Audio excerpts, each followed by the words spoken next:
And there came a time known as the third millennium, a time when the people of the earth were ravaged by disease, pestilence, and poisons. A time when the horsemen of the apocalypse ran the multinational corporations. A time when America's citizens were waking up to a future of no money and no jobs.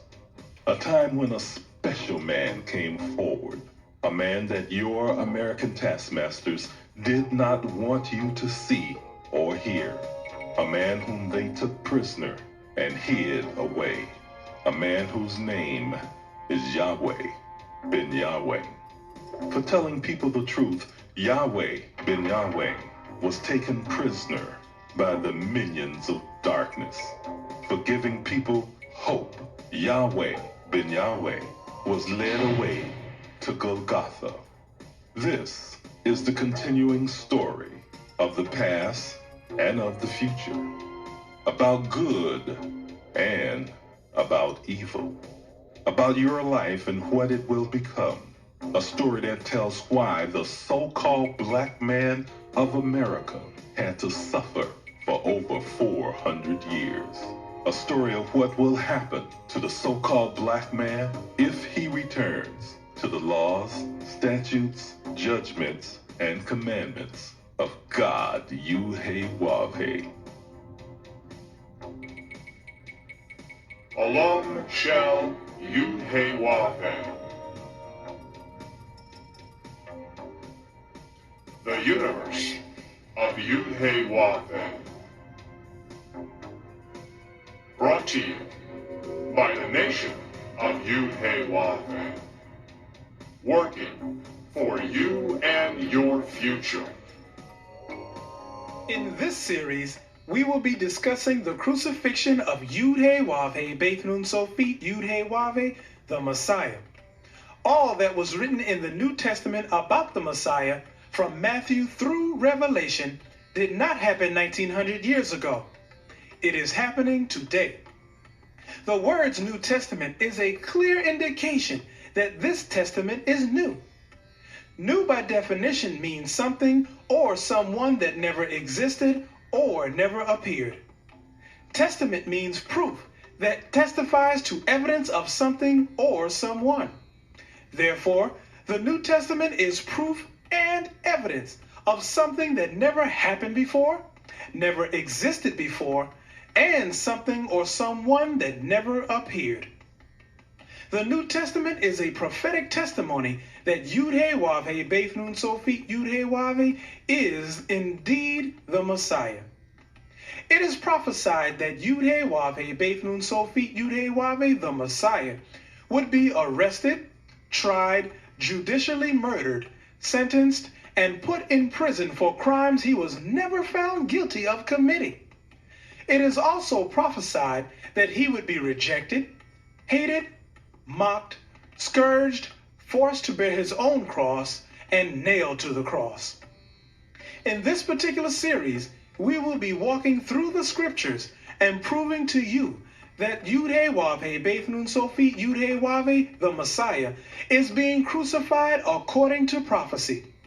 We want you to follow along with us, but in order to do so, you will need the following tools: a King James Version of the Bible, Strong's Exhaustive Concordance, several dictionaries, Hebrew and Greek lexicons, a set of encyclopedias, and a synonym finder.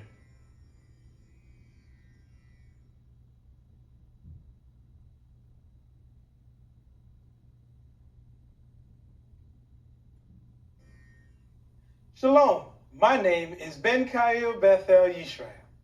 We are continuing our discussion of the crucifixion of the Messiah, Yahweh Beth Nun Sofit Yahweh. Last week, we discussed the last part of John chapter 18, verse 31, which says, "The Jews therefore said unto him, Pilate, it is not lawful for us to put any man to death." We told you that Jews, as used in this scripture, represent a people who are knowledgeable concerning the laws of the Old Testament. We discussed that under federal jurisdiction, it was unlawful to put any man to death according to the federal statute. We ask the question, when is it unlawful to put a man to death? We read Exodus chapter 23, verse 7, which gave us the answer, and it says, "And the innocent and righteous slay thou not." This week, we're going to show you beyond a reasonable doubt that Yud-Heh-Wav-Heh, Beth Nun Sophit Yud-Heh-Wav-Heh, was proven to be an innocent and righteous man. After the federal prosecutors failed in their attempt to get the conviction they wanted, they knew that there was another vehicle that could be used to continue to persecute Yud-Heh-Wav-Heh, Beth Nun Sophit Yud-Heh-Wav-Heh. Therefore, immediately after the verdicts were read in federal court, the state of Florida rearrested and indicted Yud-Heh-Wav-Heh, Beth Nun Sophit Yud-Heh-Wav-Heh on 2 first-degree murder charges. This very act fulfilled yet another prophecy as found in Luke chapter 23, verse 7, which reads in part, "And as soon as he knew that he belonged unto Herod's jurisdiction, he sent him to Herod."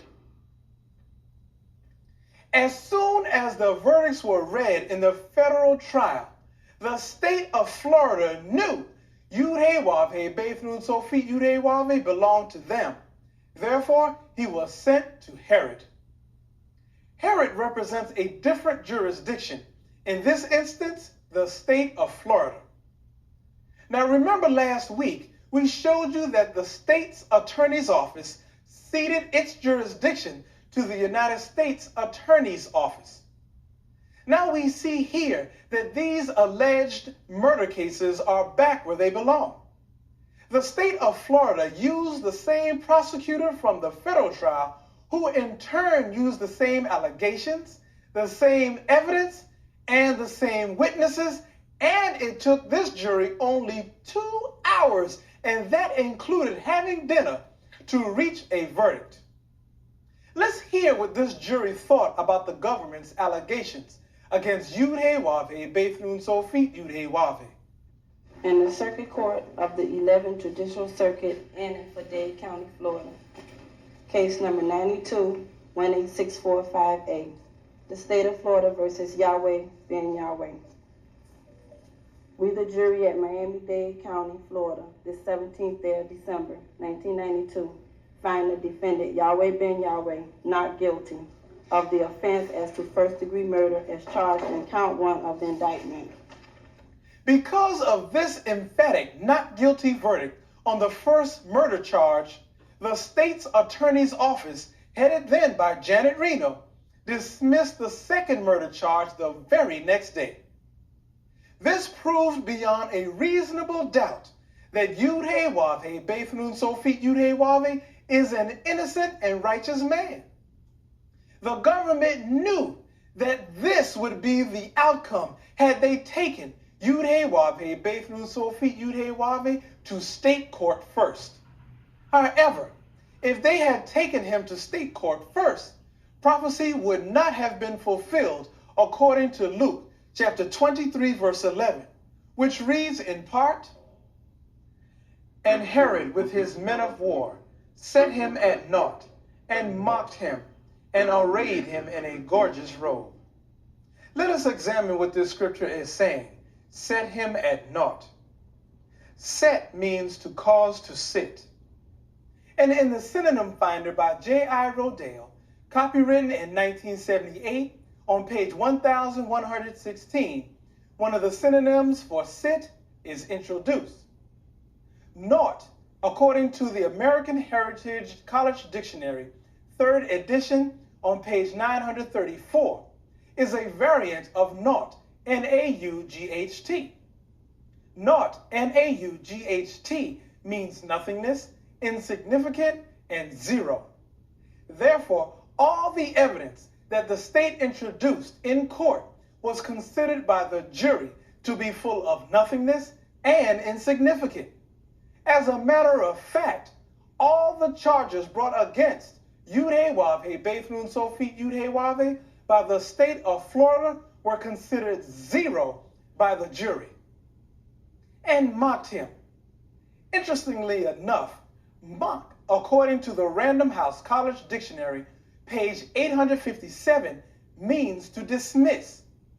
We just stated that after the overwhelming jury verdict of not guilty in the first murder charge, the very next day, Janet Reno dismissed the second murder charge against Yud-Heh-Wav-Heh, Beth Nun Sofit Yud-Heh-Wav-Heh, and arrayed him in a gorgeous robe. According to Random House College Dictionary, Revised Edition, copywritten in 1988, on page 75, array means to dispose. And on page 383, dispose means to deal with conclusively and to settle. The Hebrew word for robe means Yahweh will liberate. Liberate means to set free. And on December 17th, 1992, case number 92-18645-A was settled with a not guilty verdict. And on December 18th, 1992, case number 92-18643 was dismissed, which settled and concluded the whole matter of the state of Florida versus Yahweh Ben Yahweh.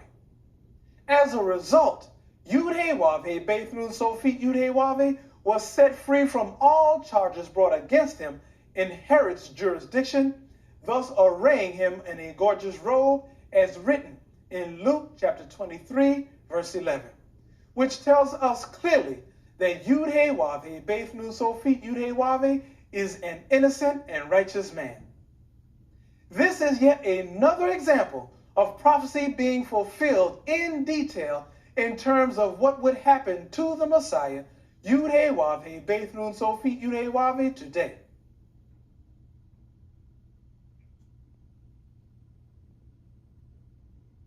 We are continuing our discussion of the crucifixion of the Messiah, Yud-Heh-Wav-Heh, Beth Nun Sofit Yud-Heh-Wav-Heh.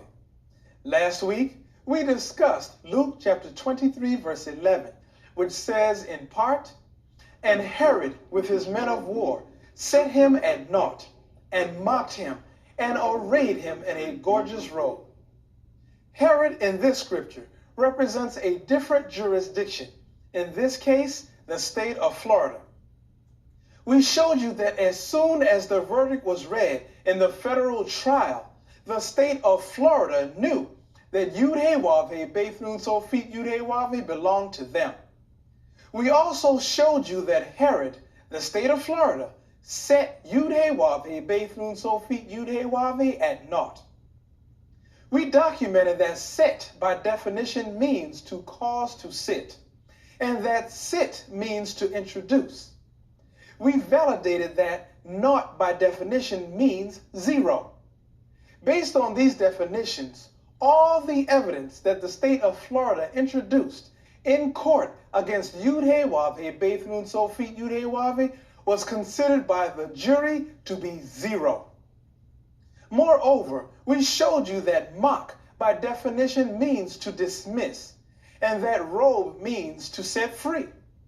We presented to you that in the state's first-degree murder trial, Yud-Heh-Wav-Heh, Beth Nun Sofit Yud-Heh-Wav-Heh received a jury verdict of not guilty.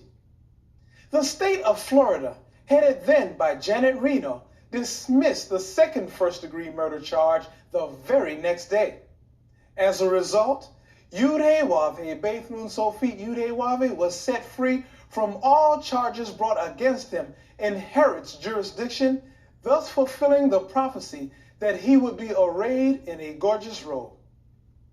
This week, we will conclude the last part of Luke chapter 23, verse 11, which reads in part, "And sent him again to Pilate." After the not guilty verdict and the dismissal, Yud-Heh-Wav-Heh, Beth Nun Sofit Yud-Heh-Wav-Heh was sent again to Pilate, who had sentenced him to serve 18 years in a federal penitentiary for his conviction of conspiracy to commit RICO. Regardless of the dismissal and not guilty verdicts in state court, Yud-Heh-Wav-Heh, Beth Nun Sofit Yud-Heh-Wav-Heh's freedom was taken from him, and he was led away to be crucified, as prophesied in Matthew chapter 27, verse 31, which reads, "And after that they had mocked him, they took the robe off from him, and put his own raiment on him, and led him away to crucify him." A man carrying a physical cross and hanging on the cross is the concept most people have of the crucifixion. However, we must remember that the Bible is written in many ways. An allegory is one way. By definition, an allegory is the treatment of one subject under the guise of another. Let us examine "led him away to crucify him." What does crucify mean? The Greek word for crucify is storao, and it means to impale on the cross. According to Webster's Ninth New Collegiate Dictionary, copywritten in 1989 on page 603, impale means to fix in an inescapable or helpless position. The word fix, by definition, means to capture or hold. Therefore, Yud-Heh-Wav-Heh Bethune Sophit Yud-Heh-Wav-Heh was led to a place where he would be held in an inescapable and helpless position. The inescapable and helpless position he was held was on the cross. What does cross mean? According to the American Heritage College Dictionary, 3rd edition, copywritten in 1993 on page 330, cross is a symbolic representation of the structure on which Jesus was crucified. Keep in mind that Jesus is used only as a substitute name for the Messiah, Yud-Heh-Wav-Heh Bethune Sophit Yud-Heh-Wav-Heh. Symbolic comes from the word symbol, and symbol means something used for or regarded as representing something else. Structure means something built or constructed. Therefore, cross is a symbolic representation of something that was built or constructed to hold Yud-Heh-Wav-Heh Bethune Sophit Yud-Heh-Wav-Heh in an inescapable and helpless position. Most of us have come to know the cross as being an upright post with a bar across it near the top upon which the Messiah was crucified. Since the crucifixion did not happen 1900 years ago, the cross is a symbolic representation of the place that was built to hold the Messiah in an inescapable and helpless position today. According to Bartlett's Rosé's Thesaurus, copywritten in 1996 on page 883, cross is an instrument of execution. By definition, execution means a judicial writ directing the enforcement of a judgment. Therefore, the enforcement of the judgment of the 18-year federal prison sentence is a symbolic representation of the vehicle used to place the Messiah, Yud-Heh-Wav-Heh Bethune Sophit Yud-Heh-Wav-Heh, on the cross. Where is this place that is the symbolic representation of the cross today? This place today is called Lewisburg Penitentiary, located in Lewisburg, Pennsylvania. This is the prison that is the symbolic representation of the cross that was built to hold Yud-Heh-Wav-Heh Bethune Sophit Yud-Heh-Wav-Heh in an inescapable and helpless position, thus fulfilling yet another prophecy as written in John chapter 19, verse 17, which reads, "And he, bearing his cross, went forth into a place called the place of a skull, which is called in the Hebrew Golgotha."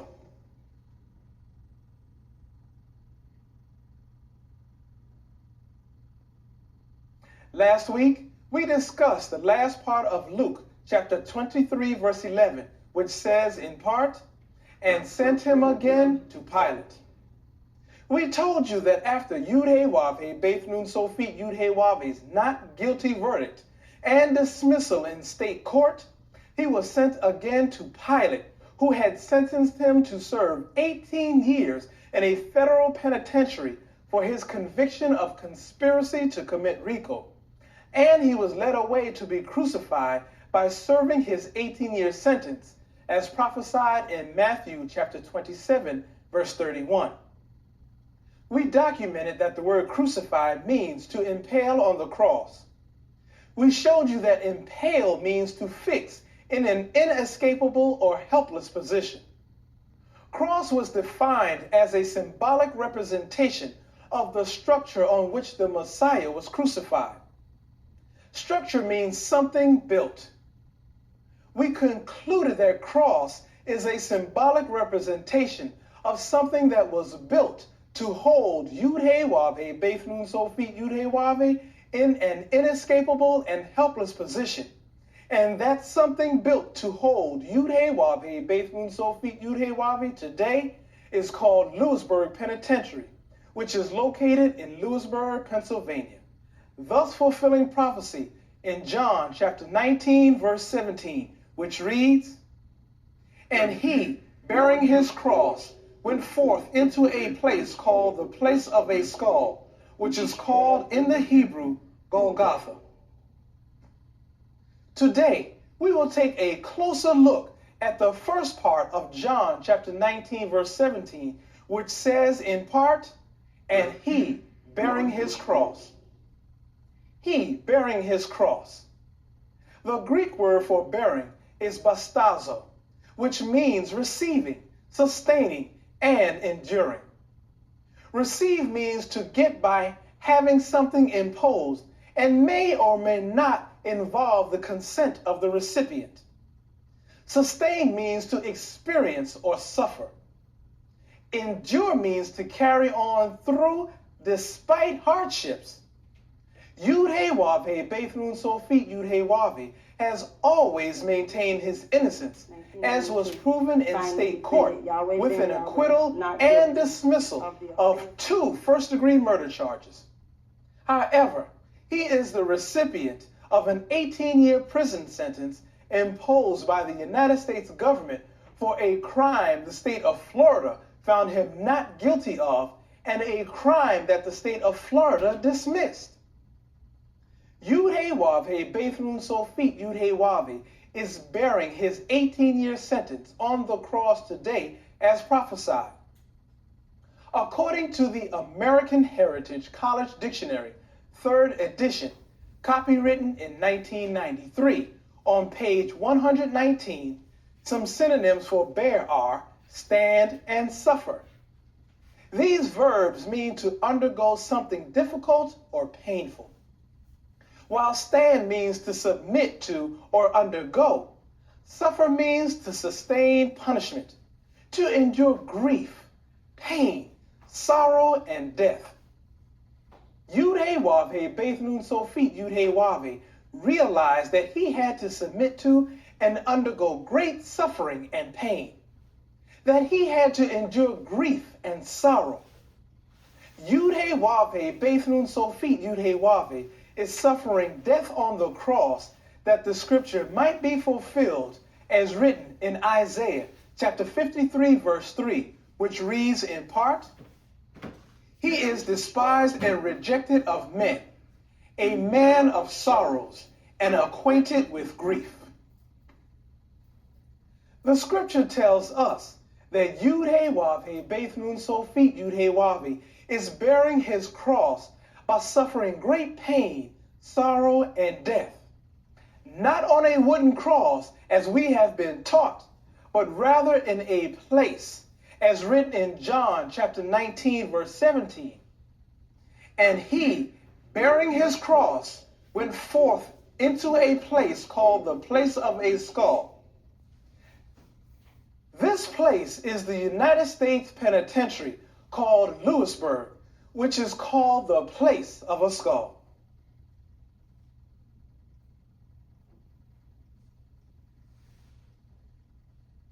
Last week, we discussed the first part of John chapter 19, verse 17, which says in part, "And he bearing his cross." We discussed in detail last week, he bearing his cross. We told you that bearing comes from the Greek word bastazo, which means receiving, sustaining, and enduring. We explained that receive by definition means to get by having something imposed and may or may not involve the consent of the recipient. Sustain means to experience or suffer. Endure means to carry on through despite hardships. We explained that Yud-Heh-Wav-Heh Beth Nun Sofit Yud-Heh-Wav-Heh is the recipient of an 18-year sentence imposed by the United States government. Although Yud-Heh-Wav-Heh Beth Nun Sofit Yud-Heh-Wav-Heh has always maintained his innocence, he is carrying through on his sentence, which is bearing his cross as prophesied. We further documented that the word bearing means to stand and suffer, to undergo something that is difficult and painful. We defined the word stand and told you that it means to submit to or undergo, and that suffer means to sustain punishment, to endure grief, pain, sorrow, and death. We concluded that Yud-Heh-Wav-Heh Beth Nun Sofit Yud-Heh-Wav-Heh had to submit to and undergo great suffering and pain, grief, sorrow, and death on the cross as written in Isaiah chapter 53 verse 3, and that his pain, suffering, sorrow, and death did not take place on a wooden cross as we have been taught, but rather in a place as written in John chapter 19 verse 17, which reads in part, "And he, bearing his cross, went forth into a place called the place of a skull." Today, we are going to make sure we understand that the word cross is symbolic of a place. A place, by definition, means a building, dwelling, or a site. Therefore, a cross is actually a building, a dwelling, or a site. According to the Interpreter's Dictionary of the Bible, Volume 1, copywritten in 1962, on page 745, cross means an upright pale or stockade. The Random House College Dictionary, Revised Edition, copywritten in 1988, on page 957, defines pale as an enclosed area and a confining barrier. Barlett's Roget's Thesaurus, copywritten in 1996, under the word stockade, is prison, number 55.1, located on page 85. Some of the synonyms for prison are maximum security, penitentiary, federal prison, and correctional institution. We can conclude, based on the stated facts, that cross is a prison. Yud-Heh-Wav-Heh Beth Nun Sofit Yud-Heh-Wav-Heh is bearing his cross, his imprisonment at Lewisburg Penitentiary. USP Lewisburg is a maximum security federal penitentiary located in Lewisburg, Pennsylvania. This place is described in John chapter 19 verse 17, which says in part, "A place called the place of a skull." What type of place is the place of a skull where the Messiah is being crucified? The Greek word for skull is cranium, which means skull. Webster's Ninth New Collegiate Dictionary, copywritten in 1989, on page 1105, defines skull as a mind. The American Heritage College Dictionary, 3rd edition, copywritten in 1993, on page 1278, describes skull as a death's head. A skull is also the bony framework of the head. Some synonyms of bone are whalebone, ivory, and tusk. Whalebone is defined as tough and unbreakable. Ivory is identified as a hard, adamant substance. Tusk is described as a sharp-edged thing. The prison where the Messiah is being crucified is a maximum security penitentiary described as the place of a skull. This place houses inmates whose minds are described as tough, unbreakable, hard, and adamant. It is reported that there are more deaths at USP Lewisburg than in any other prison in America. Let's hear what a former inmate had to say about USP Lewisburg.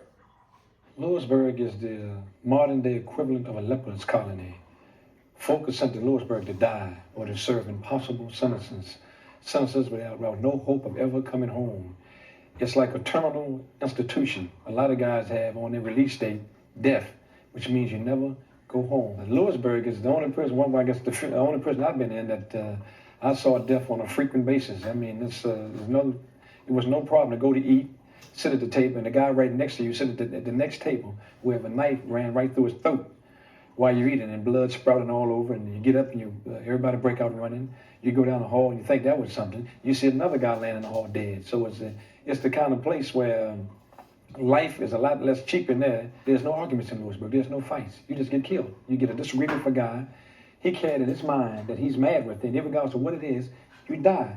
There's no middle ground. There's no negotiating. There's no compromising. You offend someone, you die. You have to kill him or he kill you. And it doesn't matter if it's about a bowl of soup, it's the wrong seat, it's the wrong guy's towel. That's not the issue. You die. A shank is a homemade knife. That could be a toothbrush that's sharpened down to resemble an ice pick. It could be a bed slat, a piece of metal taken out to sharpen on the concrete. It could be a piece of plastic. It could be a broom handle that's sharpened to a point. A shank is merely a homemade weapon made out of anything that you can put a point or a cutting edge on.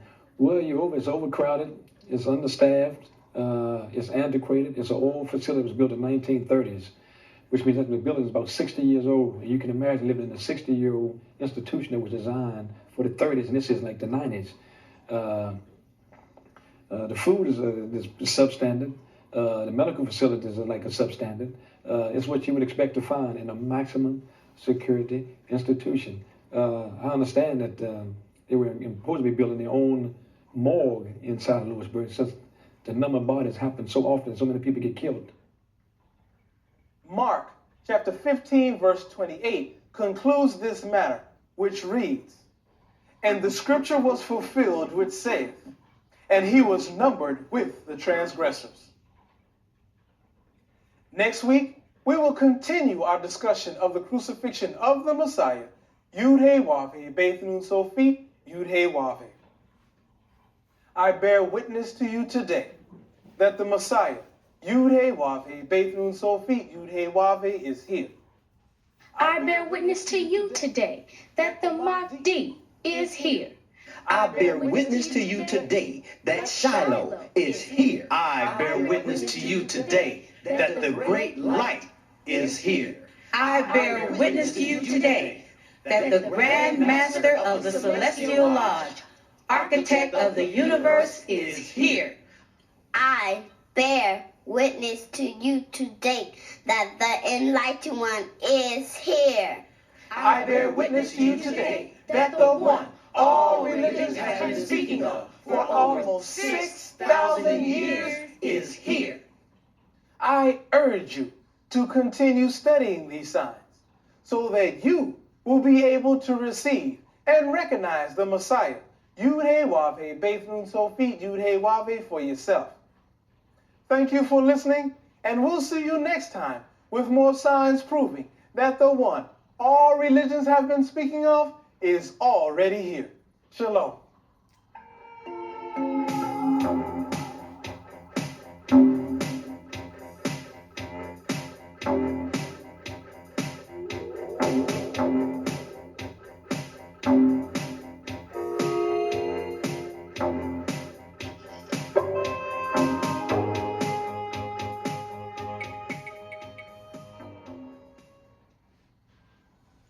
Remember that this is the morning of the third day, and I shall rise again.